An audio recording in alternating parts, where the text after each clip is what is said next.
Hello friends, welcome to the Vande Mataram academy Gwalior. मैं Chandan Bhargav the Vande Mataram academy Gwalior में आप सभी का बहुत बहुत स्वागत करता हूं। तो आज हम आपके लिए लाए हैं 12 मई 2021 की करंट अफेयर, जिसमें हम डेली की तरह स्टैटिक जीके भी कवर करते हैं। तो आइए स्टार्ट करते हैं पहले प्रश्न के साथ। हाल ही में राष्ट्रीय प्रौद्योगिकी दिवस कब मनाया गया है? इसको हम नेशनल टेक्नोलॉजी डे भी कहते हैं। तो ये कब मनाया गया है? ऑप्शन ए 9 मई, 11 मई, 10 मई या इनमें से कोई नहीं। तो इसका राइट आंसर हो जाएगा ऑप्शन नंबर बी, 11 मई। तो हाल ही में राष्ट्रीय प्रौद्योगिकी दिवस 11 मई को मनाया गया है। ठीक है। अब प्रश्न आता है कि राष्ट्रीय प्रौद्योगिकी दिवस मनाया क्यों जाता है? तो ये मनाया जाता है टेक्नोलॉजी को बढ़ावा देने के लिए मनाया जाता है। ठीक। अच्छा, ये 11 मई को ही क्यों मनाया जाता है? क्योंकि 11 मई 1998 को ही जो राजस्थान के पोखरण नामक स्थान पर है, वहाँ पर परमाणु परीक्षण द्वितीय हुआ था। अच्छा, पहला परमाणु परीक्षण कब हुआ था? तो ये हुआ था 1974 में पोखरण नामक स्थान पर। ठीक। तो इसीलिए टेक्नोलॉजी डे 11 मई को मनाया जाता है। देखिए, इसी के साथ हम क्या करते हैं, जो मई के जितने भी महत्वपूर्ण दिवस हैं वो हम कवर करेंगे। ठीक है। जैसे 1 मई को मनाया जाता है लेबर डे, यानी कि अंतर्राष्ट्रीय मजदूर दिवस। 3 मई को मनाया जाता है प्रेस स्वतंत्रता दिवस, प्रेस फ्रीडम डे। 4 मई को कोल माइंस डे मनाया जाता है। और जो मई का सेकंड संडे पड़ता है उस दिन मनाते हैं हम मदर्स डे। 8 मई को विश्व रेड क्रॉस दिवस मनाया जाता है। 9 मई को विजय दिवस और विश्व प्रवासी पक्षी दिवस मनाया गया, जो मई के सेकंड सैटरडे को मनाया जाता है। 11 मई को नेशनल टेक्नोलॉजी डे मनाया गया और 12 मई को अंतर्राष्ट्रीय नर्स दिवस, यानी कि जो आज डे है वो है नर्स का डे है, यानी कि इंटरनेशनल नर्सेज डे है 12 मई। तो आज है 12 मई, तो आज क्या मनाया जाएगा? अंतर्राष्ट्रीय नर्स दिवस मनाया जाएगा। तो ये होते हमारे 12 मई तक महत्वपूर्ण दिवस। आप एक बार और रिवीजन कर लीजिए। ठीक है। जिस प्रकार हम मई में आगे बढ़ते जाएंगे, हम इसी प्रकार डे भी याद करते जाएंगे। ठीक। देखिए, वर्ष 1998 में 11 मई के ही दिन भारत ने अटल बिहारी वाजपेयी की प्रधानमंत्रित्व काल में अपना दूसरा सफल परीक्षण किया था। यह परमाणु परीक्षण पोखरण राजस्थान में किया गया था। सेकंड प्रश्न है, हाल ही में किस देश ने माउंट एवरेस्ट पर कोविड-19 विभाजन रेखा स्थापित करने का निर्णय लिया है? देखिए, चीन का मानना है जो नेपाल से आने वाले पर्वतारोही हैं, उनके आने के कारण कोविड-19 महामारी भी हमारे देश में फैल रही है। तो इसको रोकने के लिए उन्होंने नेपाल और चीन के मध्य में विभाजन रेखा स्थापित की है। तो किसने की है? चीन ने। इसका आंसर हो जाएगा ऑप्शन नंबर ए, चीन। ठीक। अब हम जानते हो ये है माउंट एवरेस्ट। ये दुनिया के सबसे ऊंची पर्वत चोटी है और इसको नेपाल में सागरमाथा के नाम से भी जाना जाता है। चीन दुनिया की सबसे ऊंची पर्वत चोटी माउंट एवरेस्ट पर सीमा रेखा खींचेगा ताकि नेपाल से आने वाले पर्वतारोहियों को अपने इलाके में आने से रोका जा सके। आपको याद रखना है, जो माउंट एवरेस्ट पर प्रथम आरोहण किया गया था वो 29 मई 1953 को किया गया था। एडमंड हिलेरी एवं तेंजिंग नोर्गे, ये दोनों ही नाम आपको याद रखना है।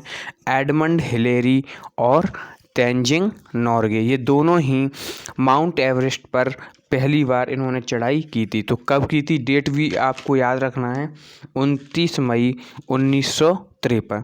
और मैं अभी आपको बता चुका हूँ 1-2 दिन पहले, अभी हाल ही में माउंट एवरेस्ट पर 25वीं बार आरोहण करने वाले जो महिला बनी है प्रथम, वो 52 साल की हैं। तो वो कौन है? वो है कामी रीता शेरपा। ये भी नाम आपको याद रखना है। अच्छा, माउंट एवरेस्ट पर जाने वाली प्रथम महिला कौन है? तो वो भारतीय महिला, तो वो है बछेंद्री पाल। कौन है? बछेंद्री पाल। और माउंट एवरेस्ट पर जाने वाले प्रथम, आप कह सकते हो विकलांग, वो कौन है? अरुण सिम्हा। उनका अरुण सिम्हा नाम है, वही है। ठीक है, तो वो है प्रथम विकलांग महिला। ठीक है, ये आपको याद रखना है। नेक्स्ट है, अभी हाल ही में आर षणमुग सुंदरम को किस राज्य का नया महाधिवक्ता नियुक्त किया गया है? तो देखिए, आर षणमुग सुंदरम नाम से ही आपको पता चल जाना चाहिए कि ये किस राज्य के महाधिवक्ता चुने गए हैं। तो ये हैं तमिलनाडु के। अच्छा, तमिलनाडु के बारे में आपको पता होना चाहिए, इसकी राजधानी क्या है? चेन्नई, है ना। और तमिलनाडु के बारे में भी एक दिन पहले बताया गया है कि तमिलनाडु राज्य में ही अभी हाल ही में 9 राज्य मंत्रालयों को बदल दिया गया है। कितने मंत्रालयों को बदल दिया गया है? 9 मंत्रालयों को बदल दिया गया है। और तमिलनाडु के बारे में ये आपको पता होना चाहिए। ठीक है, और नेक्स्ट प्रश्न है, हाल ही में किस राज्य सरकार ने म्यूकोमाइकोसिस मरीजों का निःशुल्क इलाज करने की घोषणा की है? अब ये म्यूकोमाइकोसिस मरीज कौन होते हैं? देखो, ये एक बीमारी है जो हाल ही में निकल कर आई है, म्यूकोमाइकोसिस बीमारी। इसमें क्या होता है, जो मरीज कोरोना संक्रमित हैं और कोरोना संक्रमित होकर जो ठीक हो रहे हैं, उनको एक प्रॉब्लम आ रही है, आई डिफेक्ट, यानी कि जो आई में उनको जलन का प्रमुख जो समस्या है, उसमें वो हमेशा रहने वाली है। तो उस रोग को ही कहा जा रहा है म्यूकोमाइकोसिस रोग। तो जो मरीज हैं, इस तरह के जो मरीज हैं, इनका निःशुल्क इलाज भी किया जाएगा। तो किस राज्य सरकार द्वारा किया जाएगा? ये किया जाएगा महाराष्ट्र राज्य सरकार द्वारा उनका इलाज किया जाएगा। ये आपको याद रखना है। ठीक है, नेक्स्ट है, हाल ही में फिक्की लेडीज ऑर्गेनाइजेशन FLO का राष्ट्रीय अध्यक्ष किसे नियुक्त किया गया है? तो आपके ऑप्शन है श्रेष्ठा गर्ग, उज्ज्वला सिंघानिया, कृतिका जोशी, डी ऑप्शन इनमें से कोई नहीं। तो इसका आंसर हो जाएगा उज्ज्वला सिंघानिया। अच्छा, फिक्की के बारे में भी आपको याद रखना है, इसकी full form the federation of Indian chambers of commerce and industry. देखिए, यह एक व्यावसायिक औद्योगिक, मतलब एक व्यावसायिक इंडस्ट्री है। ये एक नॉन गवर्नमेंटल ट्रेड और एसोसिएशन है। ठीक है, और ये एडवोकेसी ग्रुप है भारत में। इसका इस्टेब्लिश कब किया गया था, यानी कि इसकी स्थापना कब की गई थी फिक्की की? तो ये की गई थी 1927 में की गई थी, on the advice of Mahatma Gandhi, यानी कि महात्मा गांधी की सलाह पर। किसके द्वारा? GD बिरला एंड पुरुषोत्तम दास ठाकुर दास, ठीक है, इनके द्वारा की गई थी। It is the largest oldest and the apex business organisation in India, but ये नॉन गवर्नमेंट है। ठीक है, ये भी आपको याद रखना है। यह फिक्की की स्थापना 1927 में की गई थी। ठीक है, फुल फॉर्म भी आपको याद रखनी है। फाउंडर हैं घनश्याम दास बिरला, पुरुषोत्तम दास भी इसके। और किसके अनुशंसा पर की गई थी? महात्मा गांधी के अनुशंसा पर की गई थी। ठीक है, ये आपको याद रखना है। इसका हेडक्वार्टर भी न्यू दिल्ली में है। और इसके जो वर्तमान अध्यक्ष हैं वो कौन है? उदय शंकर, जो 2020 में ही चुन लिए गए थे। तो ये फिक्की के वर्तमान अध्यक्ष हैं कौन? उदय शंकर। ये हैं उदय शंकर, जिसकी तस्वीर आपकी स्क्रीन पर शो हो रही है। नेक्स्ट प्रश्न है, अब हाल ही में हर ग्रामीण घर में नल कनेक्शन सुनिश्चित करके हर घर जल केंद्र शासित प्रदेश कौन बना है? मतलब वो अपने नल के जरिए जो है हर घर जल पहुंचाएगा। तो वो बना है, कौन सा बना है? पुदुचेरी। कौन सा? पुदुचेरी। अच्छा, पुदुचेरी के बारे में थोड़ा जानते हैं अपन। यह एक संघ शासित प्रदेश है। अब यहाँ पे एक न्यूज रही है 7 मई की न्यूज। तो 7 मई को चौथी बार CM कौन बने हैं? तो वो बने हैं N रंगास्वामी। ठीक है, यहाँ उपराज्यपाल कौन है? तमिलसाई सौंदरराजन। ठीक है। यहाँ जिले कितने हैं पुदुचेरी में? 4 जिले हैं, यनम, कराकल, माहे और पुदुचेरी। ठीक है। यनम जो है यह आंध्र प्रदेश में पड़ता है। बस इसके बारे में आपको इतना ही याद रखना है।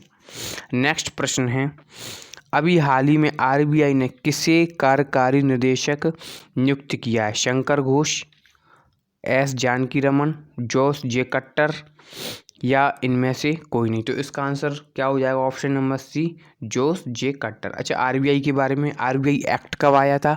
आरबीआई जो एक्ट है ये 1934 में आया था। इसकी स्थापना यानी कि आरबीआई की स्थापना 1 अप्रैल 1935 को की गई थी। ठीक है।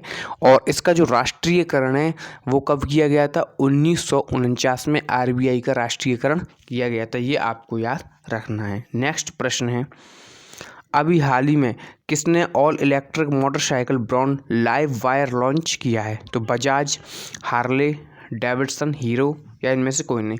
तो ये अभी हाल ही में इलेक्ट्रिक मोटरसाइकिल ब्रांड जो है ये हार्ले डेविडसन ने लॉन्च किया है। ठीक है। जो इलेक्ट्रिक यानी कि जो बैटरी से चलेगी मोटरसाइकिल, तो ये किसने किया है? हार्ले डेविडसन ने। ठीक है। नेक्स्ट प्रश्न है, अभी हाल ही में किसने भारत में कोविड-19 संकट के समाधान के लिए $15 मिलियन का दान दिया? तो किसने दिया? ये गूगल ने, फेसबुक ने या ट्विटर ने? तो ये दिया है ट्विटर ने। ट्विटर ने अभी हाल ही में कोविड-19 संकट के समाधान के लिए $15 मिलियन दिए हैं। ठीक है। आपको कमेंट बॉक्स में बताना अभी $1 कितने रुपए के बराबर है। ठीक है। नेक्स्ट प्रश्न है, अभी हाल ही में किस राज्य सरकार ने एमबीबीएस के छात्रों के लिए मासिक वजीफा यानी कि हर महीना वजीफा देगा ये राज्य सरकार, जो एमबीबीएस के छात्र हैं उनको? तो ये किसने की है? ये जम्मू कश्मीर राज्य ने घोषणा की है। किसने? जम्मू कश्मीर राज्य ने की है। अच्छा, आपको जम्मू कश्मीर के उपराज्यपाल के बारे में बताना है कि कौन है। ठीक है। नेक्स्ट प्रश्न है, अभी हाल ही में रेडियम समूह के शोध के अनुसार सबसे अधिक ग्रीन हाउस गैस का उत्सर्जन करने वाला देश कौन सा है? जिसने भी मेरी ओजोन परत या ग्रीन हाउस गैस की जो वीडियो नहीं देखी है वो आप देख सकते हो, उसमें ही मैंने बताया है। तो कौन सा देश है? चीन देश है। चीन ग्रीन हाउस सबसे ज़्यादा ग्रीन हाउस गैस उत्सर्जित करता है, चीन देश। देखिए, चीन की राजधानी क्या है? बीजिंग है। और यहाँ के राष्ट्रपति शी जिनपिंग है। ये आपको याद रखना है। ठीक। और एससीओ का मुख्यालय कहाँ है ये आपको कमेंट बॉक्स में बताना है। तो रेडियम की खोज किसने की? ये की थी मैडम क्यूरी ने। तो ये ग्रीन हाउस गैसें कौन कौन सी हैं आपको पता होगा? मीथेन, कार्बन डाइऑक्साइड, जल वाष्प, है ना, और मीथेन हो ही गया, और नाइट्रोजन। ठीक है। ये उतनी है ग्रीन हाउस गैस हैं जो पृथ्वी की जो सतह है उसके तापमान को बढ़ाने का काम करती हैं। ठीक है। तो ये होते हमारे सारे जितने भी प्रश्न थे 12 मई 2021 के करंट अफेयर के प्रश्न कंप्लीट होते हैं। और आपको यदि वीडियो पसंद आए तो लाइक कीजिए और चैनल को सब्सक्राइब करना ना भूलिए, और जितना हो वीडियो को शेयर कीजिए। ठीक है। धन्यवाद।